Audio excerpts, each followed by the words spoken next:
चलो हम लोग प्रकाश का अपवर्तन पढ़ रहे हैं, जिसको हम लोग रिफ्लेक्शन ऑफ लाइट बोलते हैं। आज से पहले हमने प्रकाश के अपवर्तन का नियम पढ़ लिए थे। आज जो हम मेनली टॉपिक कवर करने वाले हैं वो कवर करने वाले हैं कि हमारे दैनिक जीवन में जो है वो प्रकाश के अपवर्तन का क्या उपयोग है और जो प्रिज्म होता है वो क्या होता है, ठीक है ना।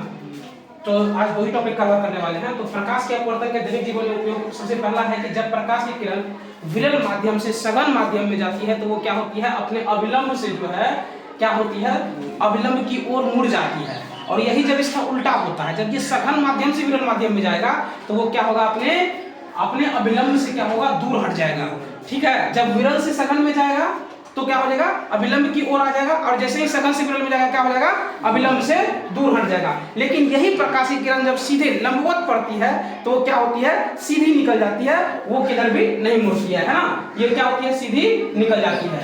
इसलिए लिखा है कि जब प्रकाशीय किरण दो माध्यमों को अलग करने वाली सतह पर लंबवत पड़ती है तो वह बिना मुड़े अर्थात बिना अपवर्तन के सीधी निकल जाती है। कोई दिक्कत, जैसे हो गया पानी की सतह पर छड़ी का मुड़ा हुआ दिखना। तुम देखना कि एक बाल्टी में पानी लेना और उसमें अब छड़ी रखना तो वो तुमको क्या लगेगा कि ये ऊपर में ही रखा हुआ है, वो कभी तुमको लगेगा नहीं कि ये पानी में डूबा हुआ है। इसलिए कह पानी की सतह पर छड़ी का मुड़ा हुआ दिखना।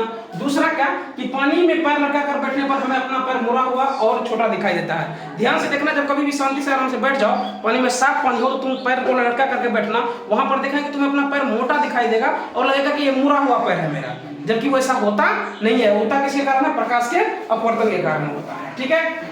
और दूसरा क्या है कि पानी से भरी बाल्टी की गहराई का कंपर्क होना। जब भी तुम्हारा बाल्टी स्टील का बाल्टी होगा ना, उसमें एक बाल्टी पानी भर लेना और तुम देखना थोड़ी देर खड़ा होकर उसको ऑब्जर्व करना, तुमको लगेगा कि इसका सतह तो बिल्कुल ऊपर आ गया है ना, इसमें पानी है कहाँ, इसका सतह क्या है, बिल्कुल ऊपर आ चुका है, ठीक है। तो यहाँ पर ये तुम्हारा प्रकाश के अपवर्तन का ये जो दैनिक जीवन है उसमें यही उपयोग है। उसके बाद हम पढ़ते हैं प्रिज्म। प्रिज्म में दो चार टॉपिक है जिसको जानना जरूरी है। तो प्रिज्म कहते हैं किसको है, तो किसी दो समतल पृष्ठों के बीच जो घिरे किसी पारदर्शक माध्यम को क्या कहते हैं, प्रिज्म कहते हैं। पारदर्शक माध्यम जो क्या हो, दो समतल पृष्ठ के बीच में घिरा हुआ हो उसको हम लोग क्या कहते हैं, प्रिज्म कहते हैं, ठीक है। अपवर्तक पृष्ठ जिसको हम लोग क्या कहते हैं, रिफ्रैक्टिव सरफेस कहते हैं। तो प्रकाश का आवागमन इसके जिन दो फलकों से होता है उन्हें क्या कहते हैं, प्रिज्म का अपवर्तक पृष्ठ कहते हैं, ठीक है। अगला हमारा अपवर्तक कोण क्या होता है, जिसको रिफ्रैक्टिव एज कहते हैं। तो अपवर्तक पृष्ठ जिन सरल रेखा पर मिलते हैं उसे क्या कहते हैं, प्रिज्म का अपवर्तक कोण कहते हैं। कोई दिक्कत। अब प्रिज्म का अपवर्तक कोण क्या होता है, refractive angle of the prism क्या होता है, तो अपवर्तक पृष्ठों के बीच, ठीक है ना, कोण को, अपवर्तक पृष्ठों के बीच के कोण को क्या कहते हैं हम लोग, प्रिज्म का अपवर्तक कोण कहते हैं ना, या केवल प्रिज्म कोण भी कहते हैं इसको, ठीक है। कोई दिक्कत।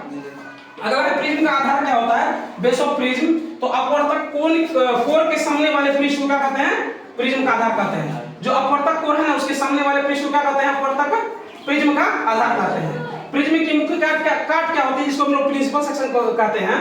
तो अपवर्तक कोण के लंबवत एक तल द्वारा प्रिज्म की काट को प्रिज्म की मुख्य काट कहते हैं। समझ में आ गया ना। तो आज मोस्टली हमारा कुछ छोटा छोटा टॉपिक था, छोटा छोटा डेफिनेशन था जिसको हम लोग समझ लिए, जान लिए, ठीक है। अगले क्लास में हम लोग और डिटेल्स में पढ़ेंगे, प्रिज्म के ही बारे में पढ़ेंगे और डिटेल्स में पढ़ेंगे, इंद्रधनुष के बारे में अगले क्लास में लोग पढ़ेंगे। फिलहाल इस क्लास में समय होने के कारण इतना ही, ठीक है, रहने देते हैं।